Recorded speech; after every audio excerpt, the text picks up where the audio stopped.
Hi everyone.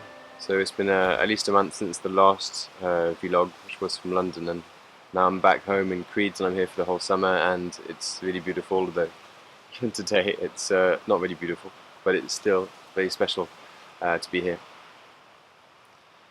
So the word that comes to me about what I want to speak about today is the word surrender, and I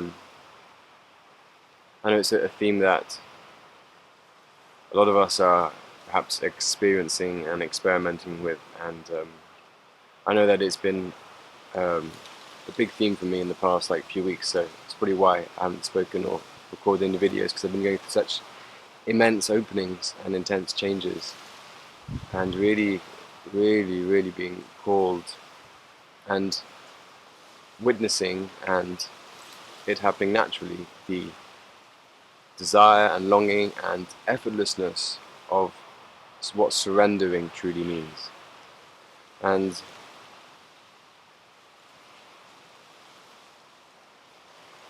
surrendering from a space of heart and soul and true and real and deeper self.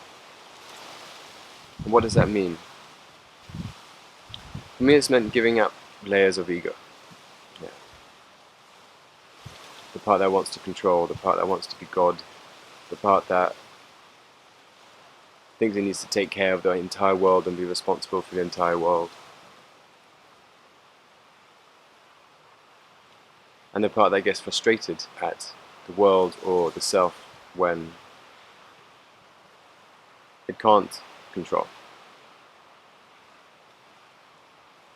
And through this surrender to the flow, to the force of life, of love, of this light, to divinity, everything that the ego has been looking for,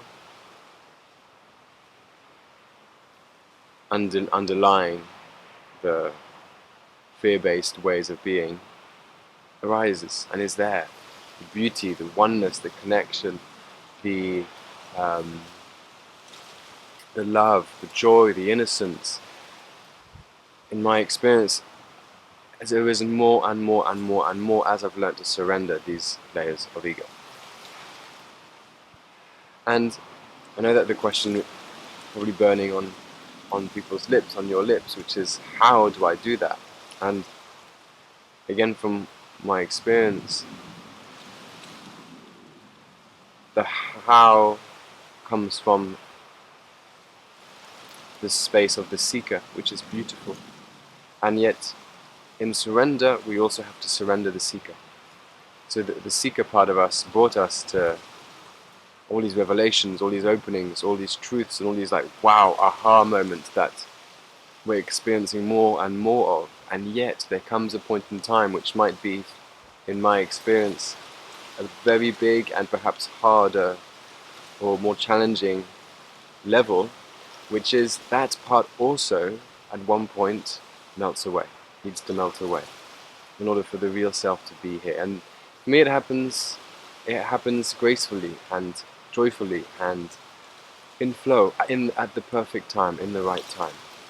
And many forces and many events and sequences happen and conspire for this to arise at one point.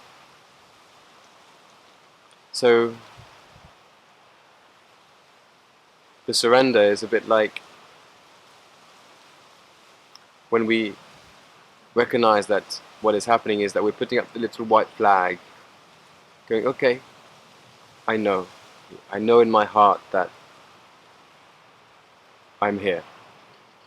Yeah, I know in my heart that I'm okay, and it's okay, and I know in my heart that I want to let go of these old ways, like the serpent that sheds its skin, kind of step out of this old skin, like the butterfly and the caterpillar.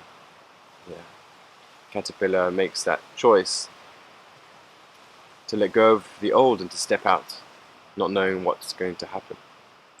And the same thing with us as we move through and let go of these third dimensional ways of being and living and thinking, and these old shells that we thought were us, and dropping into a deeper space of oneness with the self, oneness with the world, connection, love, joy, bliss, and just living from this aligned space of heart more and more and more, these old layers automatically do melt away.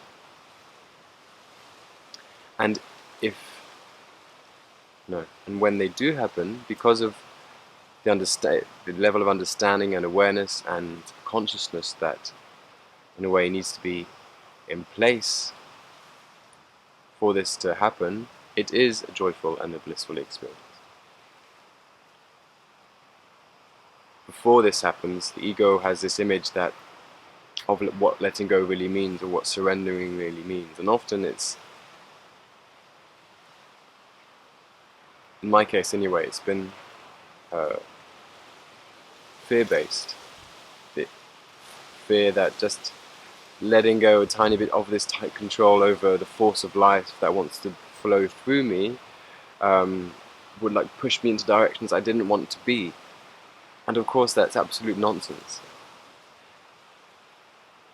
But to the ego, that has a very specific destination that it wants to take us towards, it is scary to let the force of life and divinity take us. Because it might, and it probably will, take you to different places than what you have expected with your mind.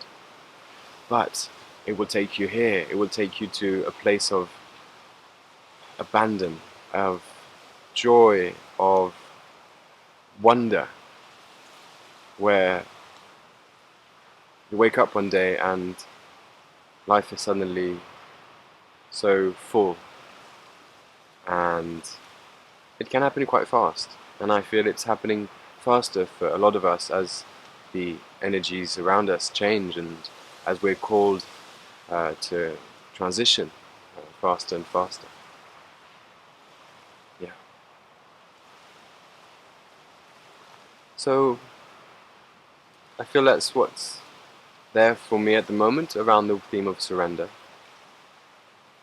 I would love to hear from you guys about this theme, where you're at with it, perhaps what your challenges are, and if you have any questions or stories about your experience of surrender, then I would really love to hear from you. Thank you for listening. It's been great being with you, and I'll speak to you soon, hopefully in a lot, not as long as a month. Yeah, maybe next week. We'll see.